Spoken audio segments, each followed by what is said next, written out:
Rekaman pertempuran sengit di bagian Andreevsky dari arah Berislav di wilayah Kherson ramai beredar di media sosial Telegram pada Selasa 11 Oktober 2022. Rekaman diabadikan oleh orang pertama para pejuang Brigade Gunung Senapan bermotor terpisah ke-34 Rusia.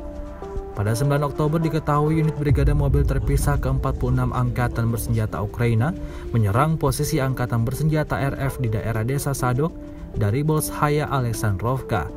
Namun prajurit Rusia berhasil memukul mundur serangan itu, mendorong musuh kembali ke posisi semula. Selama bentrokan sengit, para pejuang Angkatan Bersenjata RF menghancurkan 3 tank dan 2 kendaraan tempur infanteri pasukan Ukraina.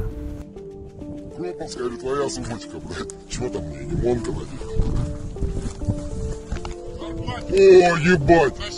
Батарейки, мультитул, изолента, ебаный рот. Смотри, сколько этих, блядь. Подствольник, смотри, нравится.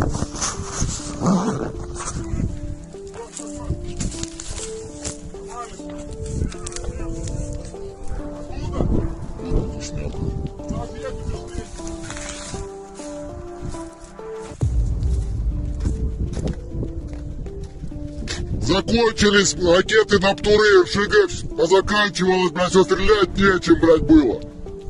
А этот петух у меня в 10 метрах проехал перед позицией, блядь, я с пулеметом, блядь.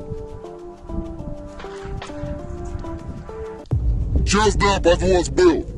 Укроп, да?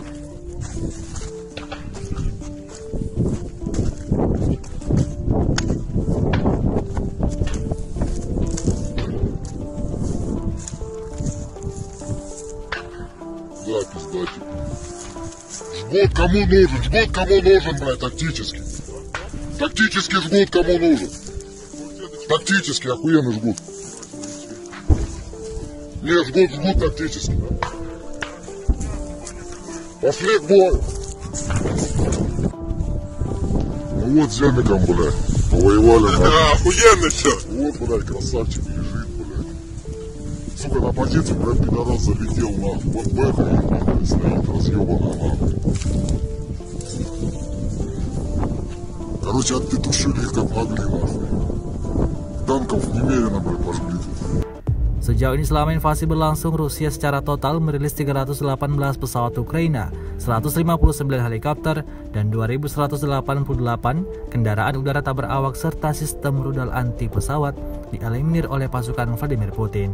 Sementara itu dari kubu Kiev, Kementerian Pertahanan Ukraina melaporkan 370 tentara Rusia dieliminir dalam sehari terakhir. Total 62.870 prajurit Federasi Rusia meninggal sejak awal konflik hingga hari ke-229. Terima kasih sudah nonton. Jangan lupa like, subscribe, dan share ya.